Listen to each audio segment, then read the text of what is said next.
за Македонија за Европското првенство. Ајде прво за денешниот меч како го гледате? Па, објективно видете, играме со посилен противник во моментот. Ако не го сметаме и хендикепот со отсуството на Маџунков, стварно на таа позиција сме хендикепирани, затоа што тој е еден од нашите клучни играчи. Двата надпревари последни не ги играше, се надеваме дека ќе се приклучи во тренажниот процес во текот на следната недела, затоа што вака навистина е тешко да се игра, особено со екипи кои се јаки на центарските позиции, со високи играчи како што е впрочем грчката репрезентација. Меѓутоа тоа, ајде, во моментов не е ни битно. Имавме два добри сета, бевме на поен разлика на двата сета, имавме и своји моменти и можевме да добиеме, особено првиот сет. Јасно е, знаеме кај е проблемот, го посочи дел од проблемот.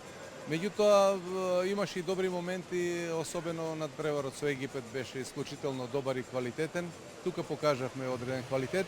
Меѓутоа, мора да кажам дека не стигна веќе и заморот, затоа што имавме истрпувачки во текот на неделата надпревари со репрезентацијата на Јапонија, тренинг надпревари со одредени ситуации кои беа навистина тешки. Нашиот ростер е таков да не можеме да сметаме на голем број на играчи, така да клучните играчи се малку изморени и се основно е следниот период да добијат малку поголема пауза која ќе им добре дојде да се повратат малку пред се, да се опоравиме и да ги финализираме подготовките пред Европското првенство.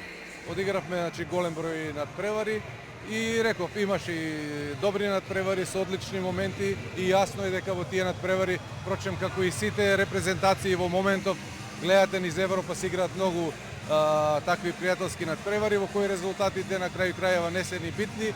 Битно е да се постигне целта, она што сакаме, да се проверат повеќе играчи.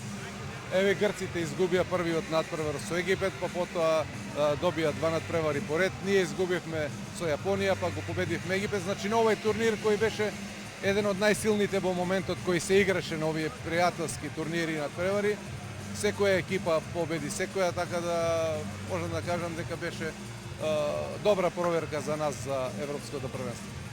И Македонија одигра вкупно 10 пријателски надпревари, некој од затворен карактер, некој од отворен, ова беше седмиот, што можеше вака да се следи, да се брои, да се смета. Генерална оценка од тоа што го замислувавте пред почетокот на подготовките и еве сега на 10 дена до почетокот на Европското првенство, колку е остварено? Па остварен голем дел од она што го посакувавме, го остваривме, имавме добри подготовки, имавме услови кои ретко која репрезентација ги имаше во моментот. Од самиот почеток имавме извонредни услови со се она што е потребно една врвна репрезентација се подготвува. Не верувам дури дека и најдобрите европски репрезентации имаат такви услови како што ги имавме и ние. Затоа сигурно придонесе, значи, да имаме добри подготовки, добри тренинзи и да од прилика го постигнеме тоа што го бараме. Она што ни го понуди, значи, хотел Русија и салата Јане Сандански, па потоа ова наша база Александар Палас и Борис Трајковски, навистина се такви услови ретко која, реков, репрезентација ги има во моментов и ние за тоа сме срекни и мислам дека работевме добро. Се надевам дека работата ќе вроди плод, затоа што секогаш така било. Сега имаме добри услови. И уште доволно време, уште неколку тренинзи. Па да, не неколку, имаме 10 дена, што е сосема доволно за се она што недостасува во моментот да се надокнади. Ви посакувам да го надокнадите во целост и успешно да почне Европската приказна на Македонија. Благодарам. Тука завршуваме со овој разговор со селекторот на македонската репрезентација.